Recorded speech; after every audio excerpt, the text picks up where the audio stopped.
My name is Jennifer Kucera. I was born with a developmental disability, a form of muscular dystrophy called spinal muscular atrophy. And I have been an advocate ever since I've been old enough to speak. I've always advocated for myself, and I've realized that I, do have the ability to turn my thoughts into words. And I just have seen so much throughout my life injustices to people with disabilities in my own experience, and then getting to know others with disabilities to see the stories and to hear the stories of what has occurred to them throughout their life. Most of the work that I do is in the healthcare space because there's so much work that still needs to be done to bring healthcare to people with disabilities and to serve them as we need it to be done. You say to people in healthcare, oh, okay, people with disabilities have a difficult time, and they'll say, what do you mean? and you're like, well, where do you want me to start? Would you mind just sharing a little bit about some of your experiences? Sure, you may have to cut me off because this could take a while. I know that when I talk with other people with disabilities, they often say, and we often agree, that we will probably die from something that would have been easily treated had we been able to get treatment. For example, I am 55 and I have had 2 mammograms in my entire life because the machines are impossible to navigate for a person that uses a wheelchair. And my power chair that I have is really the Mercedes Benz of power chairs because it lifts up and it can tilt back.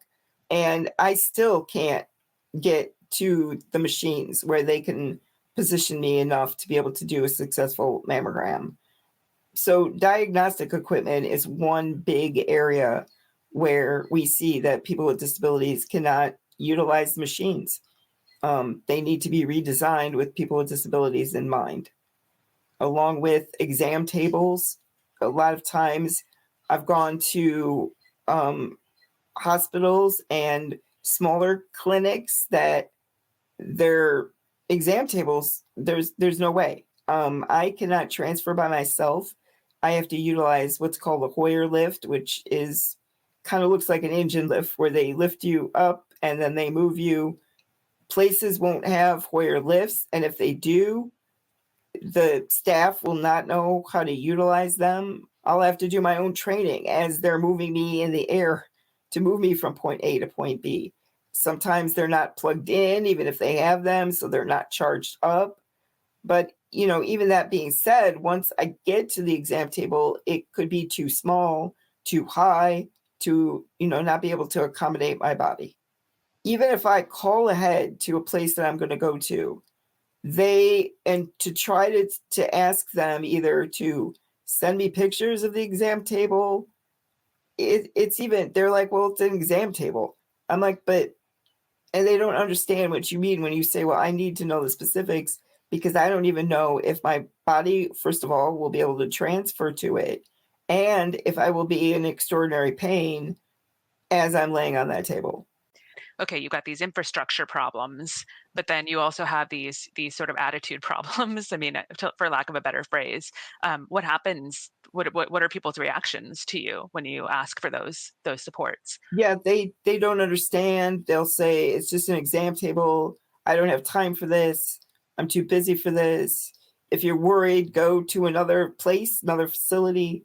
I even stayed in a nursing home for a couple years, and there was an appointment to a specialist that the nursing facility set up. So I had to be transported there via stretcher.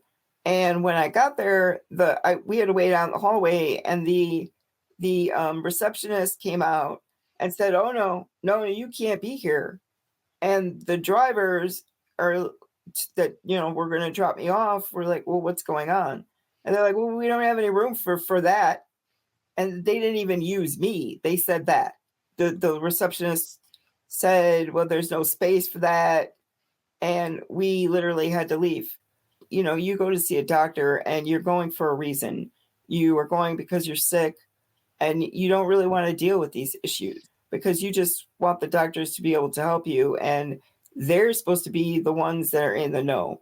I truly also don't think doctors and nurses and other staff have enough awareness and education surrounding disability. I know I've heard, I don't know for sure, but like in a lot of doctor training programs, they only spend a week on disability.